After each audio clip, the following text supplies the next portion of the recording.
taught us over our centuries about full representation and the decent and fair treatment of people. What a legacy they have given and continue to create for our country. I want to thank the gentlelady for yielding to me this evening. Well, thank you. We appreciate your joining us and pointing out some of the inconsistencies that are occurring in Ohio, and also paying tribute to Toni Morrison. We do have one of the gentlemen of the Congressional Black Caucus joining us tonight, and that is Congressman Al Green of Texas, a leader in his area in the NAACP for many years, and now a leader in the Congress, and all the time a leader of our country. Thank you for joining us, Congressman. Thank you very much for yielding time to me. I greatly appreciate it, and of course I want to thank all of the members of the CBC for the stellar work that has been done in this area of publishing the history of Africans in the Americas, known as African Americans. I'd like to tonight just address a very simple topic that has a lot of meaning. The whole notion that great people will always rise to the occasion. However, it also takes great people to make the occasion. And on occasions such as this, we often mention the great ones. The great Thurgood Marshall, the great litigator that he was, winning more than 29 cases, I believe, before the Supreme Court of the United States of America. But in talking about the cases that he won, approximately 29 is what I recall, we also should remember that there were other persons who helped to make the occasion for the great Thurgood Marshall, who went on to become a justice on the Supreme Court of the United States of America. One such person would be Charles Hamilton Houston. Great story about Charles Hamilton Houston. He was the person who produced the strategy that the Honorable Thurgood Marshall followed to help the NAACP litigate the cases that went before the Supreme Court, more specifically the case of Brown versus the Board of Education, which helped us to integrate society by way of desegregation. And there's a story about Thurgood that many people are not aware of. He applied for the University of Maryland, law school at the University of Maryland, and he was denied access because of his color. And I'm not angry with the University of Maryland.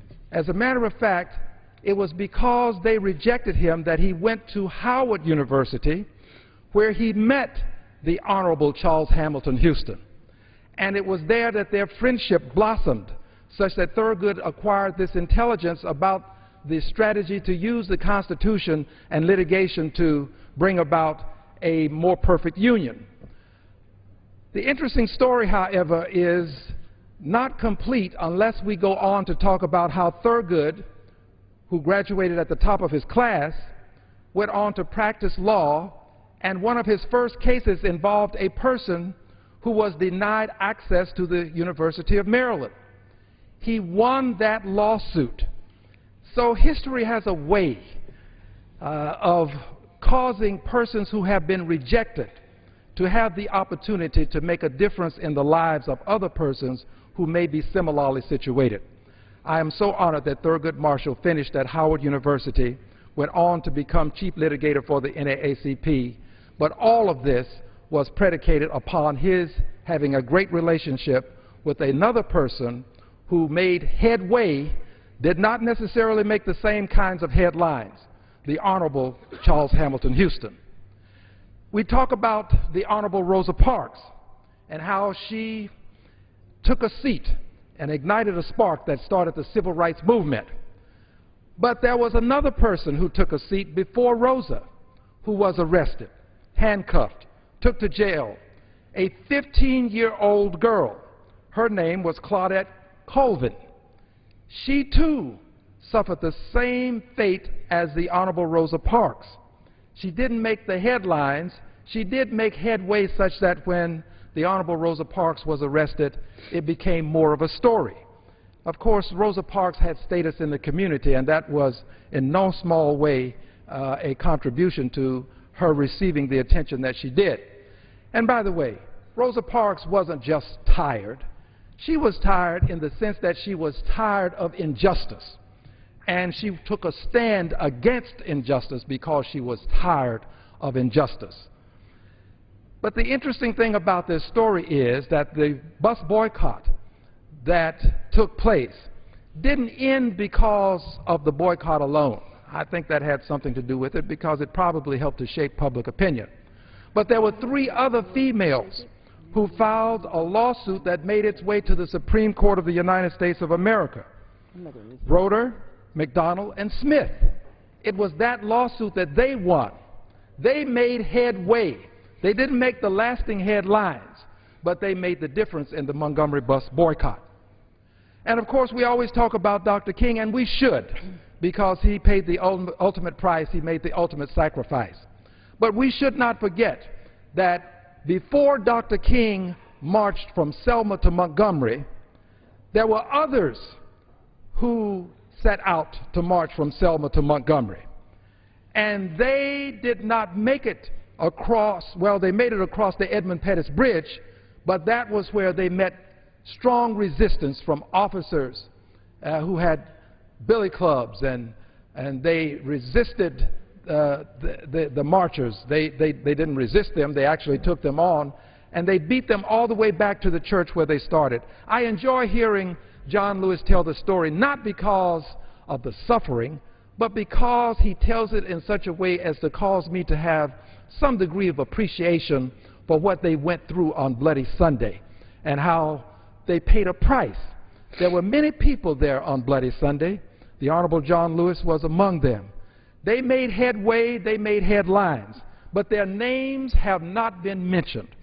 And these are the people who made the occasion such that the Honorable Dr. Martin Luther King could come to Selma and to proceed with the march that eventually took them from Selma to Montgomery. Made headway, didn't always make headline, but they made a great contribution. And of course, we know of the Honorable Barack Obama, first African-American president of the United States of America, who did not get there because of his color. He's president because he's capable, competent, and qualified. But before he ran, there was a woman who ran, the Honorable Shirley Chisholm. She was the first African-American to run for president from a major political party. She didn't get the nomination of the party, but she did run from a major political party. So we should remember that for every Martin King, there were persons who were in the shadows who made a difference. John Lewis was one of them. For every Thurgood Marshall, there's a Charles Hamilton Houston who mentored, who made a difference in the life of a Thurgood Marshall such that he could go on to do the great things that he did. For every Rosa Parks, there's a person who was in the shadows, who made a difference, who helped to make the occasion such that Rosa Parks could rise to the occasion by taking a seat and igniting a spark that started the civil rights movement. Let us remember not only the persons who made the great headlines that we continually recognize, but let's remember that there were other persons who made great headway who don't get the recognition today that they merit, but they were a part of this great movement for liberty and justice for African Americans across the length and breadth of this country. And at some point I shall talk about persons who were of many hues, who also participated in this great movement, because we didn't get here by ourselves. There were many persons of many colors who marched and protested. Many of them gave their lives to this movement as well. John Shalady comes to mind, who was beaten in Austin, Texas, and as a result of that beating lost his life. He was an NAACPer. He was Anglo. Of course, we know about Goodman and Cheney and Swarner, and 2 of them, of course, were not African Americans, Swarner and Goodman. So I think that on occasions like this, we should always celebrate the great and noble African Americans who made great sacrifices, remember those who were in the shadows, and also remember that there were others of many hues, of many ethnicities and many religions who are right there with us to help us arrive at this point in our history. And I thank you so much for this time to mention some of the great ones and some of those who were great but did not receive the acclaim that they richly deserve. and I thank you again. God bless you, and God bless America. Thank you. Thank you, Congressman Green. And thank you for reminding us of the many, many unsung heroes and heroines on whose shoulders we also stand here today. This is Black History Month, and on many occasions throughout February, the Congressional Black Caucus will be here on the floor to talk about some of the ones that we know and those that we don't hear much about. There's a lot of our history that, of course, we're very proud of: the Long March to Freedom, the March to the Right to Vote, and today where we now have 43 members of the Congressional Black Caucus. But we also have history that we're not going back to, and Sheila Jackson Lee, when she was speaking earlier, reminded us of some of that history.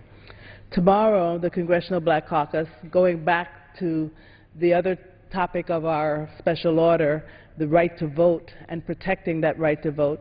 Tomorrow, the Congressional Black Caucus, led by our chairman, Reverend Congressman Emanuel Cleaver, will be submitting a House resolution condemning the passage of legislation that would unduly burden an American citizen's ability to vote and opposing any state election law or proposed legislation that would have a disproportionate impact on vulnerable communities across this country.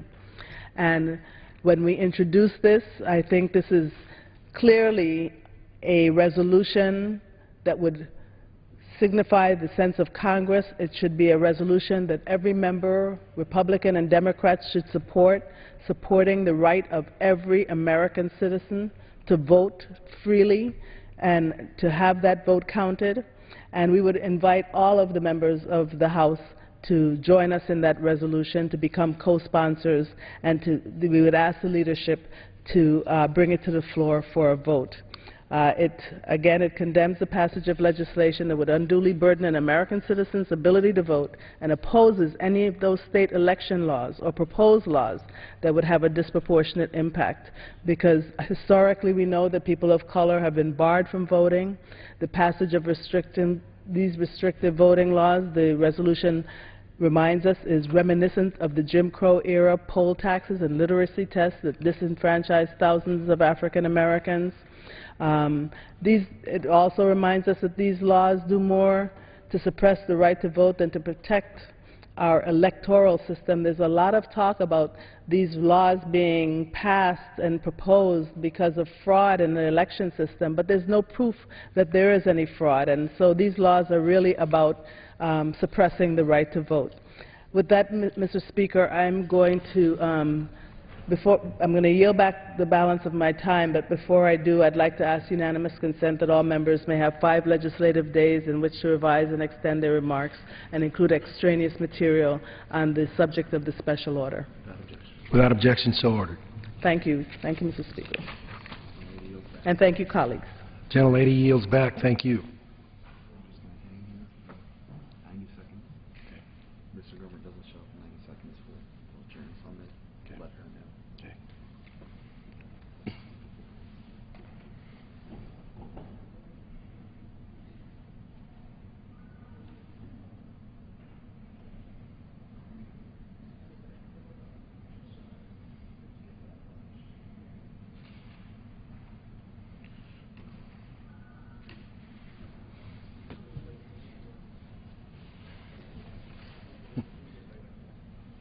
See you.